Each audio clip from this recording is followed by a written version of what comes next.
ನಮಸ್ಕಾರ news 18 digital content ಗೆ ಸ್ವಾಗತ. ನಾನು ಧನುಶ್ರೀ ಪೂಜಾರಿ. ರೋಹಿತ್ ಶರ್ಮಾ ಭಾರತ ಕ್ರಿಕೆಟ್ ತಂಡದ ಸ್ಟಾರ್ ಓಪನಿಂಗ್ ಬ್ಯಾಟ್ಸ್ಮನ್. ತನ್ನ ಬಿರುಸಿನ ಆಟದ ಮೂಲಕ ಹಲವು ದಾಖಲೆಗಳನ್ನು ಒಡೆಸ್ ಮಾಡಿದ ವಿಶ್ವ ಕಂಡ ಶ್ರೇಷ್ಠ ಬ್ಯಾಟ್ಸ್ಮನ್ಗಳಲ್ಲಿ ಒಬ್ಬರು. ಕ್ರಿಕೆಟ್ ಲೋಕದಲ್ಲಿ ತನ್ನದೇ ಆದ ಛಾಪು ಮೂಡಿಸಿ ಗಮನ ಸೆಳೆದ ಹಿಟ್ ಮ್ಯಾನ್ ಇವರು. ಇಂಥ ಆಟಗಾರನಿಗೆ ಫಿಟ್ನೆಸ್ ಮತ್ತು ವಯಸ್ಸಿನ ಕಾರಣ ನೀಡಿ ತಂಡದ ಕ್ಯಾಪ್ಟನ್ಸಿಯನ್ನ ಕಿತ್ಕೊಂಡ ಯುವ ಆಟಗಾರ ಶುಭ್ಮನ್ ಗಿಲ್ಗೆ ಕೊಟ್ಬಿಟ್ರು. ಅಲ್ಲಿಗೆ ರೋಹಿತ್ ಶರ್ಮಾ ಕ್ರಿಕೆಟ್ ಕರಿಯರ್ ಅಂತ್ಯ ಆಯಿತು ಅಂತಲೇ ಎಲ್ಲರೂ ಅನ್ಕೊಂಡಿದ್ರು. ಆದ್ರೆ ಆಸೀಸ್ ಸರಣಿಯ ಉದ್ದಕ್ಕೂ ಭರ್ಜರಿ ಫಾರ್ಮ್ ಮೂಲಕ ಟೀಕಾಕಾರರಿಗೆ ಬ್ಯಾಟ್ ಮೂಲಕವೇ ಉತ್ತರವನ್ನ ಕೊಟ್ರು. ಆಸ್ಟ್ರೇಲಿಯಾ ನೆಲದಲ್ಲಿ ಸೆಂಚುರಿ ಬಾರಿಸೋ ಮೂಲಕ ಇನ್ನಷ್ಟು ದಿನ ಬ್ಯಾಟ್ ಬೀಸೋ ತಾಕತ್ತು ಇದೆ ಅಂತ ಪ್ರೂವ್ ಮಾಡಿ ತೋರಿಸಿದ್ರು. ಇದೆಲ್ಲದರ ಮಧ್ಯೆ ರೋಹಿತ್ ಶರ್ಮಾ ಮತ್ತೊಂದು ದಾಖಲೆ ಬರೆದಿದ್ದಾರೆ. ಹೌದು, ಭಾರತ ತಂಡದ ಮಾಜಿ ನಾಯಕ ರೋಹಿತ್ ಶರ್ಮಾ ಐಸಿಸಿ ಪುರುಷರ ಏಕದಿನ ಕ್ರಿಕೆಟ್ ರ್ಯಾಂಕಿಂಗ್ನಲ್ಲಿ ಇದೇ ಮೊದಲ ಬಾರಿಗೆ ನಂಬರ್ 1 ಸ್ಥಾನವನ್ನು ಅಲಂಕರಿಸಿದ್ದಾರೆ. ನಿರ್ಭೀತ, ನಿಷ್ಪಕ್ಷಪಾತ, ವಿಶ್ವಾಸಾರ್ಹ ಸುದ್ದಿಗಳಿಗೆ ಹೆಸರಾಗಿರುವ ನ್ಯೂಸ್ 18 ಕನ್ನಡ ಈಗ ಆಪ್ನಲ್ಲೂ ಲಭ್ಯವಿದೆ.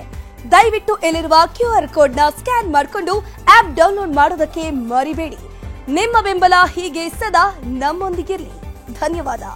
ರೋಹಿತ್ ಶರ್ಮಾ ತಮ್ಮ 38 ವರ್ಷಗಳ 182 ದಿನಗಳ ಬದುಕಿನಲ್ಲಿ ಈ ಸಾಧನೆ ಮಾಡುವ ಮೂಲಕ ಏಕದಿನ ಕ್ರಿಕೆಟ್ನಲ್ಲಿ ಅಗ್ರಸ್ಥಾನಕ್ಕೇರಿದ ಅತ್ಯಂತ ಹಿರಿಯ ಬ್ಯಾಟರ್ ಎಂಬ ಹೆಗ್ಗಳಿಕೆಗೂ ಕೂಡ ಪಾತ್ರರಾಗಿದ್ದಾರೆ. ಇತ್ತೀಚೆಗೆ ಮುಕ್ತಾಯಗೊಂಡ ಆಸ್ಟ್ರೇಲಿಯಾ ವಿರುದ್ಧದ ಏಕದಿನ ಸರಣಿಯಲ್ಲಿ ಶರ್ಮಾ 2ನೇ ಪಂದ್ಯದಲ್ಲಿ 73 ರನ್ ಹಾಗೂ ಅಂತಿಮ ಪಂದ್ಯದ ಅಜೇಯ 121 ರನ್ ಸಿಡಿಸುವ ಮೂಲಕ ಏಕದಿನ ರ್ಯಾಂಕಿಂಗ್ನಲ್ಲಿ ಅಗ್ರಸ್ಥಾನ ತಲುಪಿಸಿದ್ದಾರೆ. ಅಂತಿಮ ಏಕದಿನ ಪಂದ್ಯದಲ್ಲಿ ಅನುಭವಿ ಬ್ಯಾಟರ್ ವಿರಾಟ್ ಕೊಹ್ಲಿ ಅವರೊಂದಿಗೆ ಉತ್ತಮ ಇನ್ನಿಂಗ್ಸ್ ಕಟ್ಟಿದಂತಹ ಹಿಟ್ ಮ್ಯಾನ್ ಆ ಮೂಲಕ ಏಕದಿನ ಕ್ರಿಕೆಟ್ನಲ್ಲಿ ತಮ್ಮ 33ನೇ ಶತಕವನ್ನ ಪೂರ್ಣಗೊಳಿಸಿದ್ರು. 3 ಪಂದ್ಯಗಳ ಆಸ್ಟ್ರೇಲಿಯಾ ಸರಣಿಯಲ್ಲಿ 101ರ ಸರಾಸರಿಯಲ್ಲಿ 202 ರನ್ ಗಳಿಸುವ ಮೂಲಕ ಸರಣಿ ಶ್ರೇಷ್ಠ ಪ್ರಶಸ್ತಿಯನ್ನು ಪಡೆಕೊಂಡ್ರು. ಅವರು ಅಫ್ಘಾನಿಸ್ತಾನದ ಆರಂಭಿಕ ಬ್ಯಾಟರ್ ಇಬ್ರಾಹಿಂ ಜುಗ್ರಾನ್ ಹಾಗೂ ಟೀಂ ಇಂಡಿಯಾ ನಾಯಕ ಶುಭ್ಮನ್ ಗಿಲ್ರನ್ನ ಹಿಂದಿಕ್ಕಿ ಅಗ್ರಸ್ಥಾನಕ್ಕೇರಿದ್ದಾರೆ. ಪ್ರಸ್ತುತ ರೋಹಿತ್ ಶರ್ಮಾ ಏಕದಿನ ಬ್ಯಾಟರ್ಗಳ ರ್ಯಾಂಕಿಂಗ್ನಲ್ಲಿ 781 ಅಂಕ ಗಳಿಸುವ ಮೂಲಕ ಅಗ್ರಸ್ಥಾನದಲ್ಲಿದ್ದರೆ 2ನೇ ಸ್ಥಾನದಲ್ಲಿರುವಂತಹ ಜುಗ್ರಾನ್ 764 ಅಂಕ ಹೊಂದಿದ್ದಾರೆ. ಹಾಗೆಯೇ 3ನೇ ಸ್ಥಾನದಲ್ಲಿರುವಂತಹ ಟೀಂ ಇಂಡಿಯಾ ನಾಯಕ ಶುಭ್ಮನ್ ಗಿಲ್ 745 ಅಂಕವನ್ನು ಹೊಂದಿದ್ದಾರೆ. 725 ಅಂಕಗಳೊಂದಿಗೆ ವಿರಾಟ್ ಕೊಹ್ಲಿ 6 ಹಾಗೂ 700 ಅಂಕ ಹೊಂದಿರುವ ಭಾರತ ತಂಡದ ಉಪನಾಯಕ ಶ್ರೇಯಸ್ ಅಯ್ಯರ್ 10ನೇ ಸ್ಥಾನವನ್ನು ಅಲಂಕರಿಸುವ ಮೂಲಕ ಐಸಿಸಿ ಪುರುಷರ ಏಕದಿನ ಕ್ರಿಕೆಟ್ ರ್ಯಾಂಕಿಂಗ್ನಲ್ಲಿ ಅಗ್ರ 10ರ ಒಳಗಡೆ ಸ್ಥಾನವನ್ನು ಪಡೆದರೆ ಇತರೆ ಆಟಗಾರರು ಕೂಡ ಇದ್ದಾರೆ. ಇದರ ಜೊತೆಗೆ ಏಕದಿನ ಕ್ರಿಕೆಟ್ನಲ್ಲಿ ನಂಬರ್ 1 ಸ್ಥಾನಕ್ಕೇರಿದ 5ನೇ ಭಾರತೀಯ ಬ್ಯಾಟ್ಸ್ಮನ್ ಎಂಬ ಹೆಗ್ಗಳಿಕೆಗೂ ರೋಹಿತ್ ಶರ್ಮಾ ಪಾತ್ರರಾಗಿದ್ದಾರೆ. ರೋಹಿತ್ಗೂ ಮೊದಲು ಸಚಿನ್ ತೆಂಡೂಲ್ಕರ್, MS ಧೋನಿ ಮತ್ತು ವಿರಾಟ್ ಕೊಹ್ಲಿ ದೀರ್ಘಕಾಲದವರೆಗೆ ಈ ಸ್ಥಾನವನ್ನು ಅಲಂಕಾರ ಮಾಡಿದ್ರು. ಹಾಗೆಯೇ ಶುಭ್ಮನ್ ಗಿಲ್ ಕೂಡ ಏಕದಿನ ಶ್ರೇಯಾಂಕದಲ್ಲಿ ನಂಬರ್ 1 ಸ್ಥಾನಕ್ಕೇರಿದ್ರು. ಈಗ ರೋಹಿತ್ ಶರ್ಮಾ ಈ ಪಟ್ಟಿಯಲ್ಲಿ ಸೇರ್ಕೊಂಡಿದ್ದಾರೆ.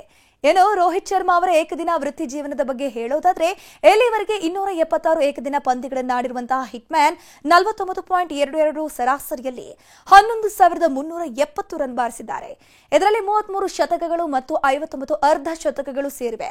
ಇದೆಲ್ಲದರ ಮಧ್ಯೆ ನಾಯಕತ್ವದಿಂದ ಕೆಳಗೆ ಇಳಿಸಲ್ಪಟ್ಟ ರೋಹಿತ್ ಶರ್ಮಾ ಇದೀಗ ಬ್ಯಾಟಿಂಗ್ನಲ್ಲಿ ಮಿಂಚುವ ಮೂಲಕ ತಮ್ಮ ನಿವೃತ್ತಿಗೆ ಒತ್ತಾಯಿಸುತ್ತಿರುವ ಟೀಕಾಕಾರರ ಬಾಯನ್ನ ಮುಚ್ಚಿದ್ದಾರೆ. ಮಾತ್ರವಲ್ಲದೆ ಐಸಿಸಿ ಏಕದಿನ ರ್ಯಾಂಕಿಂಗ್ ಪಟ್ಟಿಯಲ್ಲಿ ನಂಬರ್ 1 ಬ್ಯಾಟರ್ ಎಂಬ ಹೆಗ್ಗಳಿಕೆಗೆ ಪಾತ್ರರಾಗಿದ್ದಾರೆ. ಈ ಮೂಲಕ ಈ ಸ್ಥಾನಕ್ಕೇರಿದ ವಿಶ್ವದ ಅತ್ಯಂತ ಹಿರಿಯ ಬ್ಯಾಟರ್ ಎಂಬ ಹೊಸ ವಿಶ್ವ ದಾಖಲೆಯನ್ನ ಅವರು ತಮ್ಮ ಹೆಸರಿಗೆ ಬರೆಸಿಕೊಂಡಿದ್ದಾರೆ. ಒಟ್ಟಾರೆಯಾಗಿ ಆಸೀಸ್ ವಿರುದ್ಧದ ಏಕದಿನ ಸರಣಿ ಆರಂಭವಾಗುವ ಮುನ್ನ ರೋಹಿತ್ ಶರ್ಮಾರವರ ಕ್ರಿಕೆಟ್ ಕೆರಿಯರ್ ಎಂಡ್ ಆಗುವ ಹಂತಕ್ಕೆ ಬಂದಿತ್ತು ಎನ್ನಲಾಗ್ತಿತ್ತು.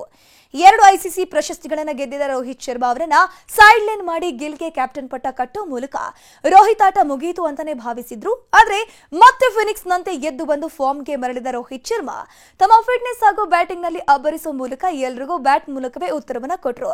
ತಮ್ಮ ವೃತ್ತಿ ಜೀವನದ ಬಹುತೇಕ ಕೊನೆಯ ಸಮಯದಲ್ಲಿ ರೋಹಿತ್ ಶರ್ಮಾ ಆಸ್ಟ್ರೇಲಿಯಾ ವಿರುದ್ಧದ ಏಕದಿನ ಸರಣಿಯಲ್ಲಿ 202 ರನ್ ಗಳಿಸಿ ಸರಣಿ ಶ್ರೇಷ್ಠ ಆಟಗಾರ ಪ್ರಶಸ್ತಿಯನ್ನ ಗೆದ್ದಿದ್ದಾರೆ.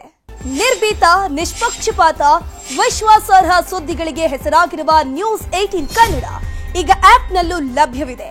ದಯವಿಟ್ಟು ಇಲ್ಲಿರುವ QR ಕೋಡ್ನ ಸ್ಕ್ಯಾನ್ ಮಾಡಿಕೊಂಡು ಆಪ್ ಡೌನ್ಲೋಡ್ ಮಾಡೋದಕ್ಕೆ ಮರಿಬೇಡಿ. ನಿಮ್ಮ ಬೆಂಬಲ ಹೀಗೆ ಸದಾ ನಮ್ಮೊಂದಿಗಿರಲಿ. ಧನ್ಯವಾದ.